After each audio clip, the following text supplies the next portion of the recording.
My dear brothers, sisters, if you have been attending masses daily in the past week and you have been listening carefully to the first reading especially, you would notice that in the past days, our readings are about the Babylon exile and the destruction of the temple in Jerusalem.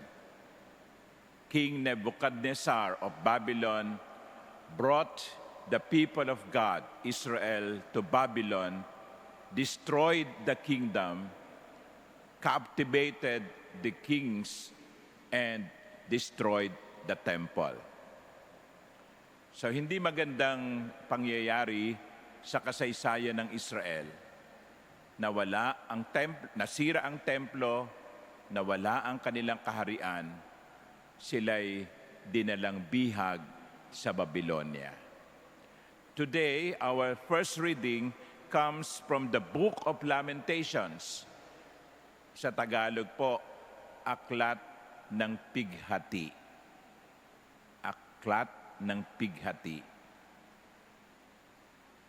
Daing, hinagpis, lamentation.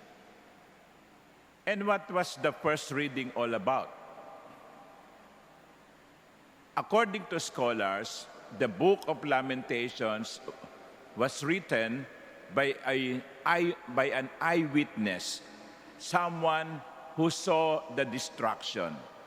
You could imagine perhaps someone who saw the destruction of Manila after the battle during liberation. Sira ang mga gusali, wasak ang mga simbahan, walang katedral. And somebody wrote a personal lamentation. Ang pighati, ang daing, ang panaghoy ng isang nasaksihan ang pagkasira. You know, there are several lessons from this, one of which is grieving. Grieving. Why do we grieve?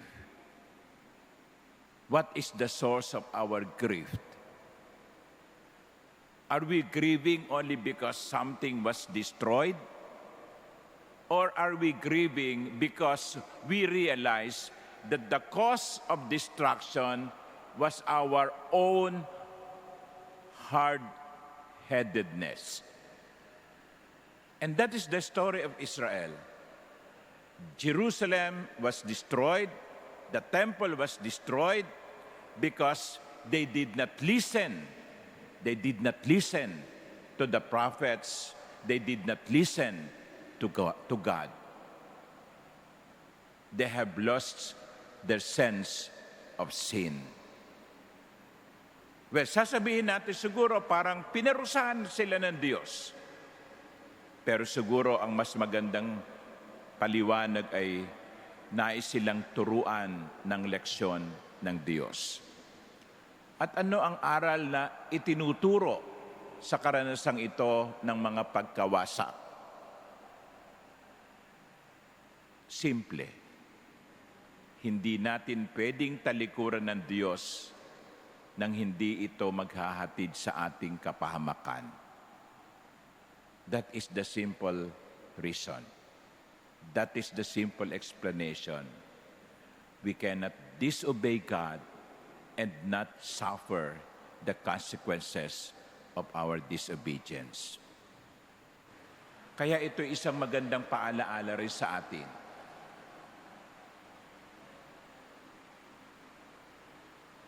Sapagkat madalas tayo ay napapahamak sapagkat matigas ang ating ulo. Madalas tayo'y napapahamak sapagkat ayaw nating sundin ang kalooban ng Panginoon.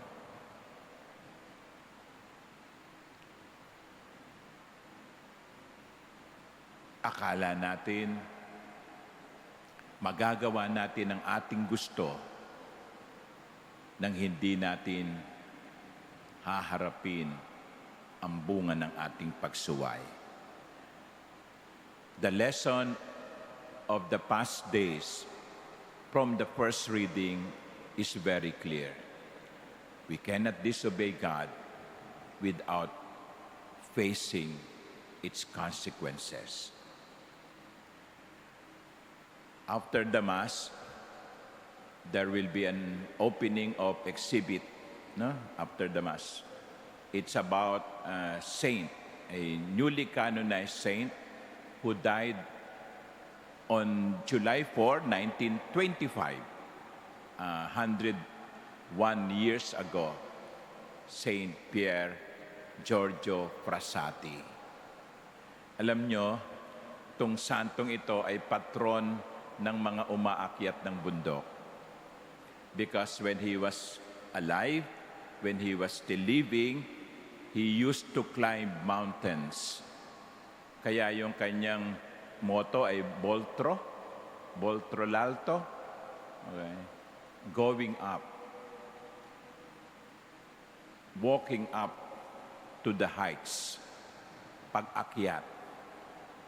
I think his life is a very good reminder that we should always aspire for higher things, that we should always aspire for excellence, that we should always aspire to reach out to heaven.